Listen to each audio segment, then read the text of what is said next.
Hi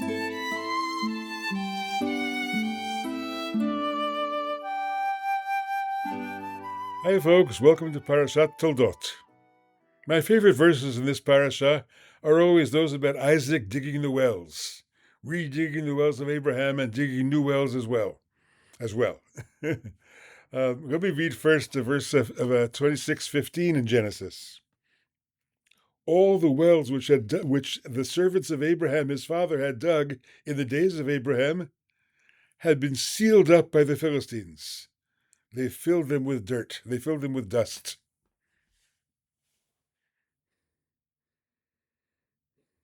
Sometimes the old ways don't work. We have to find new ways, or we have to redig the wells. Now, Abraham's digging, according to all the Hasidic commentators, means internal digging. He was digging a hole in his heart. He was digging into himself to find that which he needed to see. Remember, Abraham observed the whole Torah before it was given. How did he know? His inner or his heart and his inner organs advised him. That means he found it all by an inward journey. But in that inward journey, he had to dig. It didn't come to him easily. It wasn't simply natural. The Kotzker Rebbe was famous for saying all those wells that Abraham had dug, the Philistines filled with dust. What happened? Abraham served God by saying, we have the verse earlier in Genesis, Ani afar va'ef, I am dust and ashes. And the Philistines heard it and said, oh yeah, we too are dust and ashes. I'm dust and ashes. I'm dust and ashes. Everybody said, I'm dust and ashes. And then you couldn't serve God with that phrase anymore. It had become cheapened. It had become so vulgarized it didn't mean anything. So you had to find a new way. It says that the servants of Isaac, Vayachparu banachal, they dug in the wadi, they dug in the place which looks dry, the dry wadis of the desert that sometimes fill up with water, and inside the wadi they found a be'er mayim chayim, a well of living waters. But the Me'or Einayim says that wadi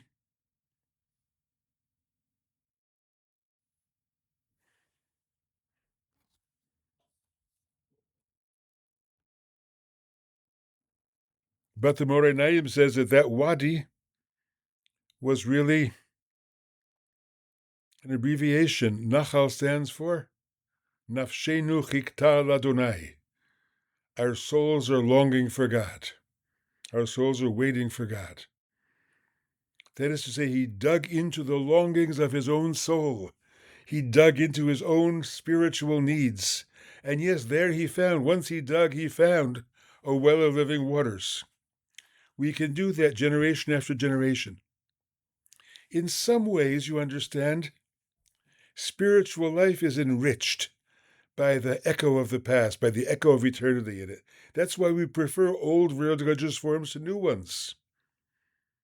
I've been involved in many attempts to rewrite the Siddur, but all the attempts lack that sense of ancestral echo that's so powerful.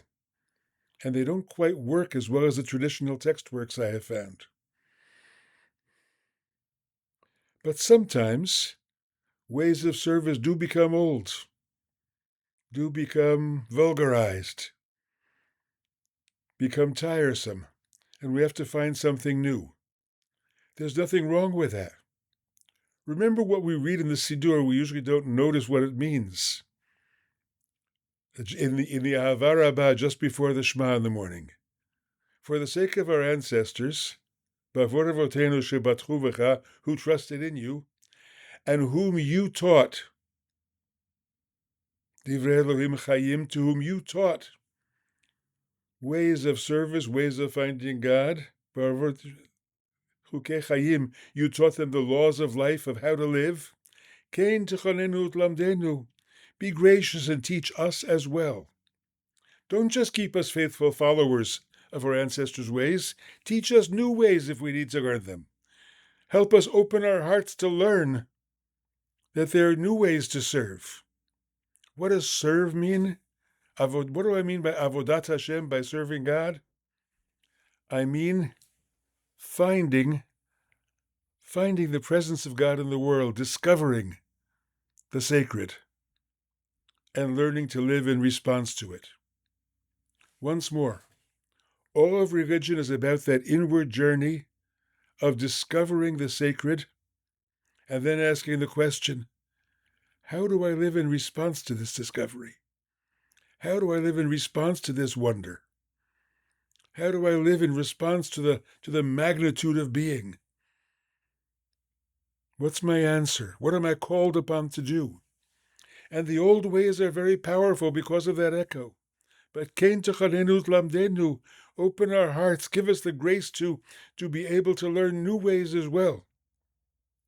That's what it means to dig in the wadi, to dig in a place that we thought was dry and find a be'er mayim chayim, and find a well of living waters.